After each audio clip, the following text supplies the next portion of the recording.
something in the heat of the moment that you ended up regretting it later? That, my friends, is called emotional hijacking. But what if I told you that just 90 seconds, yes, just 90 seconds, can actually help change everything from your reactions to your relationships and can actually help to transform your life?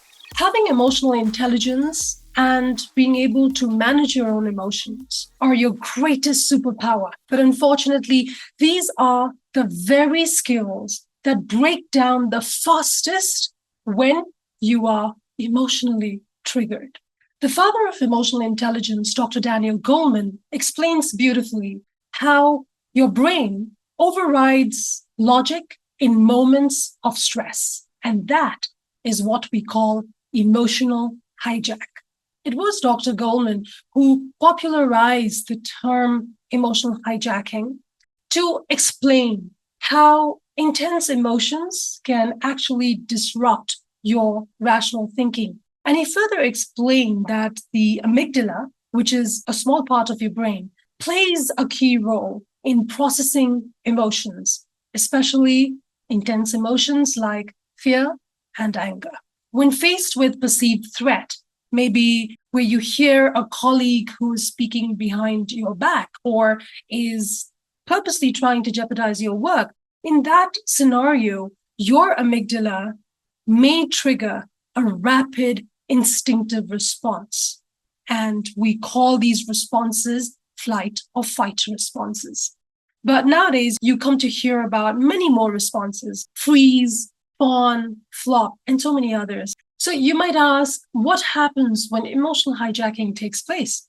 Well, you already kind of know this because we've all gone through this in some level or the other, where we know that emotions are taking over our ability to think rationally and to think logically. But those times when you are texting back with so much rage, there is that voice that's saying, don't respond now.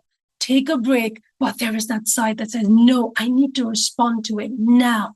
It's about now, now, now. And therefore, what happens is your ability to think rationally goes for a toss. And at that point in time, you are not in the mood to think about all the consequences that can occur based on your impulsive reaction. That is the state of emotional hijacking.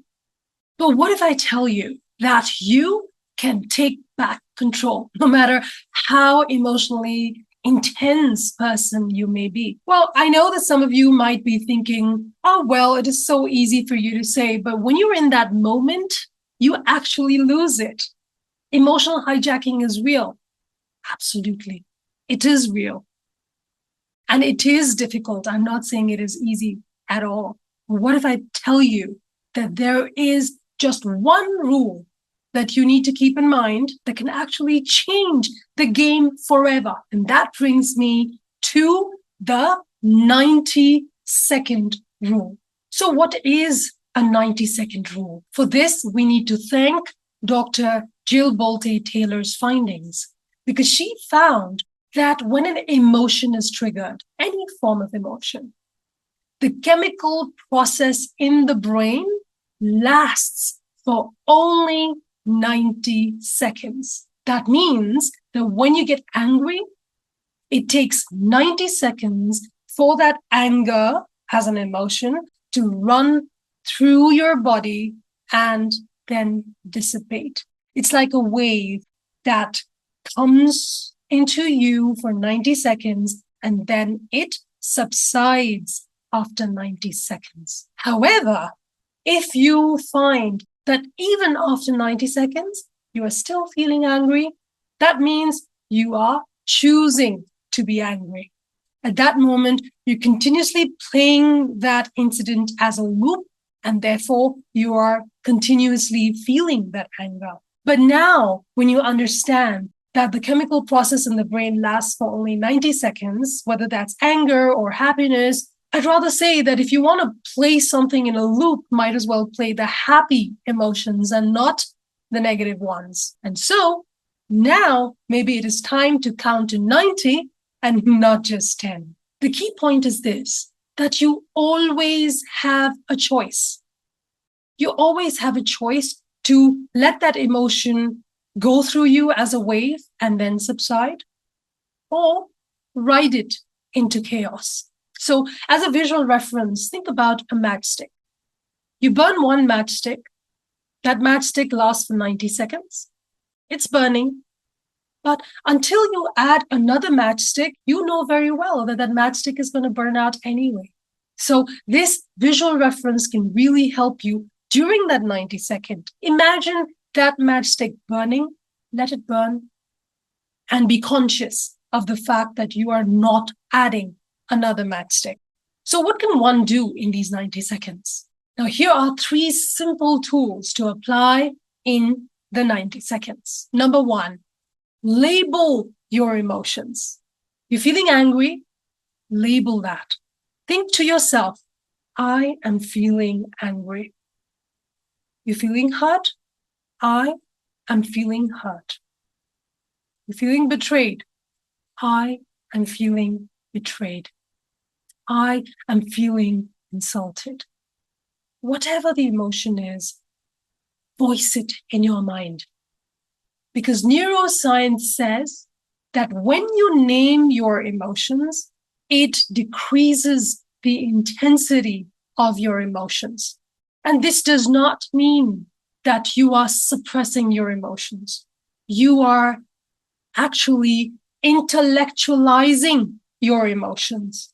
In this moment, you're actually choosing to be intelligent with your emotions. You're naming it. So that means you're now shifting the focus from the amygdala to the prefrontal cortex. You're activating your prefrontal cortex.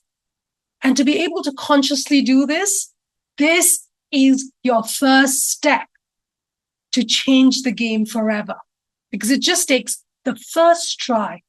And then you get to see the positive result, and therefore it starts becoming a pattern. And that is why the first rule is name it to tame it. Now, let's be realistic. Some of us may be able to name the emotions at that intense moment, while some of us may not be able to do that. So what is the other tool that we can use?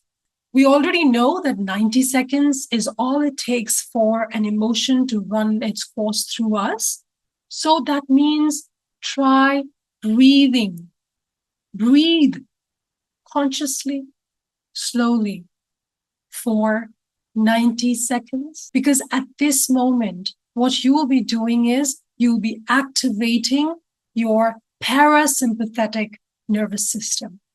This is the nervous system that helps to calm yourself. Now, let's say in that intense emotional moment, you are not able to name your emotions, or you're not able to even breathe consciously and calm yourself down. What is the third tool that you can keep in your toolkit? The third tool is simply just disengage. Just disengage.